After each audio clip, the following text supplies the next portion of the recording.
ಭೂಪತಿ ಅಕ್ಕಯ್ಯಲಾದ ಸುಧಿಷ್ಣಾ ದೇವಿಗೆ ಸಾನ್ನಿಧ್ಯದಲ್ಲಿ ಪ್ರಾಣತ್ಯಾಗ ಮಾಡಿಕೊಳ್ಳುವನು ನೋಡಲು ಈ ಸಾರಥಿ ಶಿರವನ್ನು ಕತ್ತರಿಸಿಕೊಳ್ಳುವ ಅತ್ಯಾಕೃತಿ. ಅಮ್ಮ ಇಂಥ ತಮ್ಮ ಕಾಕೊಂಡು ಏನ್ ಮಾಡ್ತೀನಿ ನೋಡಂಗೆ.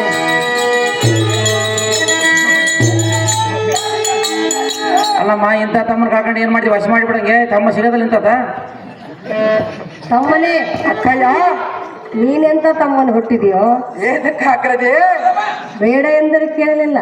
ನನಗೆ ಬೇಕಾಗಿರುವುದು ಕೇಳುವನ ಅಗ್ರಜೆ. ಅವಳ ಸಲುವಾಗಿ ಪ್ರಾಣ ಬಿಡುವೆಯಾ? ಬಿಡುವನ ಅಗ್ರಜೆ. ತಮ್ಮನೇ ಅಕ್ಕಯ್ಯ ಪ್ರಾಣ ಬಿಡಬೇಡ, ಅವಳನ್ನು ವಶ ಮಾಡಿಕೊಡುವೆಯ ಅಗ್ರಜೆ? ವಶ ಮಾಡಿಕೊಡುವನು ತಮ್ಮ. ಮಾಡಿಕೊಟ್ಟರೆ ನಾನು ಪ್ರಾಣ ಬಿಡುವುದಿಲ್ಲ ಅಗ್ರಜೆ. ಬೇರೆ ದಾರಿನೇ ಇಲ್ಲ. ಮತ್ತೆ ನಾನು ಏನು ಮಾಡಲಿ ಅಗ್ರಜೆ? ಮನಗನೇ ಅಕ್ಕಯ್ಯ ಅವಳನ್ನು ವಶ ಮಾಡಿಕೊಡುತ್ತೆ ಎಂದ ಕ್ಷಣಕ್ಕೆ ಮನಸ್ಸು ಹೇಗಾಯಿತು? ಅವಳನ್ನು ವಶ ಮಾಡಿಕೊಡುತ್ತಾನೆ ಎಂದಾಗಲೇ ಆ ಸ್ವರ್ಗವೇ ನನಗೆ ದೊರಕಿದಂತಾಗುವುದು ಅಗ್ರಜೆ. ಆ ಸ್ವರ್ಗವೇ ಮೂರು ಗೇಣೆಂದಂತಾಯ್ತು. ಬಹುದೂರವಾಯಿತು ಅಗ್ರಜೆ. ಒಂದು ಹೇಗೇನು ಅಂದುಕೊಂಡಿರುವೆನು? ಹಾಲು ಸಕ್ಕರೆ ಕುಡಿದಂತಾಯ್ತೆ. ಹಾಲು ಸಕ್ಕರೆ ದೊರಕಿದಂತಾಗಿತ್ತು, ಸ್ವರ್ಗಪತಿಗೆ ದೊರಕಿದಂತಾಯಿತು, ಜೇನುತುಪ್ಪ ಸವಿದಂತಾಯಿತು ಅಕ್ಕಯ್ಯ. ಕುರುಡನಿಗೆ ಕಣ್ಣು ಬಂದಂತಾಯಿತು, ಕುಂಟನಿಗೆ ಕಾಲು ಬಂದಂತಾಯಿತು ಅಕ್ಕಯ್ಯ.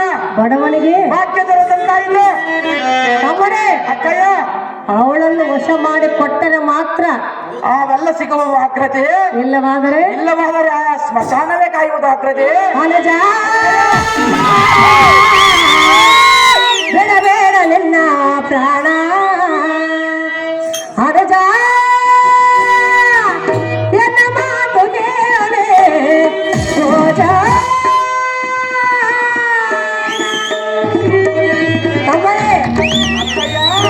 ಪ್ರಾಣ ಬಿಡಬೇಡ, ವಶ ಮಾಡಿ ಕೊಡಬೇಕು. ತಮ್ಮನೇ ಒಡ ಹುಟ್ಟಿದವರು ನೀನು.